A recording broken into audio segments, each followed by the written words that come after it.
God bless you. सदा सुखी रहो। ये जो प्रणाम के उत्तर में हमारे मुंह से निकलते हैं ना, ये कोई साधारण शब्द नहीं है। ये दुनिया के सबसे कीमती शब्द हैं। आजकल हम इन बातों को महत्व देना बंद करते जा रहे हैं, पर यकीन मानिए, जो प्रणाम के जवाब के रूप में आशीर्वाद हमें मिलता है या हम किसी को देते हैं, वो 100% चमत्कारिक शब्द होते हैं, बेशकीमती शब्द होते हैं। एक बहुत प्यारी कथा कहने जा रही हूँ। महाभारत का युद्ध चल रहा था। एक दिन दुर्योधन के व्यंग से आहत होकर भीष्म पितामह ये घोषणा कर देते हैं कि मैं कल पांडवों का वध कर दूंगा। इस घोषणा का पता जैसे ही पांडवों को चलता है तो उनके शिविर में बेचैनी बढ़ जाती है। सभी को भीष्म पितामह की क्षमताओं के बारे में पता था, इसीलिए सभी अनिष्ट की आशंका से परेशान हो जाते हैं। तभी श्री कृष्ण द्रौपदी से कहते हैं, तुम अभी मेरे साथ चलो। श्री कृष्ण द्रौपदी को लेकर सीधे पितामह भीष्म के शिविर में पहुंच जाते हैं। श्री कृष्ण स्वयं तो शिविर के बाहर खड़े हो जाते हैं, पर वो द्रौपदी से कहते हैं कि अंदर जाकर पितामह भीष्म को प्रणाम करो। जैसे ही द्रौपदी ने शिविर के भीतर जाकर पितामह भीष्म को प्रणाम किया तो पितामह भीष्म के मुख से द्रौपदी के लिए ये आशीर्वाद निकला, अखंड सौभाग्यवती भव।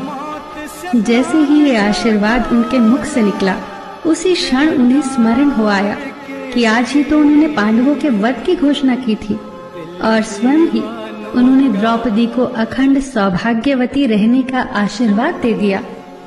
फिर पितामह भीष्म ने द्रौपदी से पूछा, पुत्री, क्या तुम इतनी रात को यहाँ अकेली आई हो या तुम्हें यहाँ श्री कृष्ण लाए हैं? तब द्रौपदी ने कहा, जी पितामह, और वो शिविर के बाहर ही खड़े हैं। शिविर से बाहर निकलकर दोनों ने एक दूसरे को प्रणाम किया और पितामह भीष्म ने कहा, मेरे एक वचन को मेरे ही दूसरे वचन से काटने का काम केवल कृष्ण ही कर सकते हैं। शिविर से वापस लौटते समय श्री कृष्ण ने द्रौपदी से कहा, तुम्हारे एक बार जाकर पितामह को प्रणाम करने से तुम्हारे पतियों को जीवन दान मिल गया है। अगर तुम प्रतिदिन भीष्म, धृतराष्ट्र, द्रोणाचार्य आदि को प्रणाम करती होती और दुर्योधन, दुशासन आदि की पत्नियां भी पांडवों को प्रणाम करती होती तो शायद इस युद्ध की नौबत ही न आती।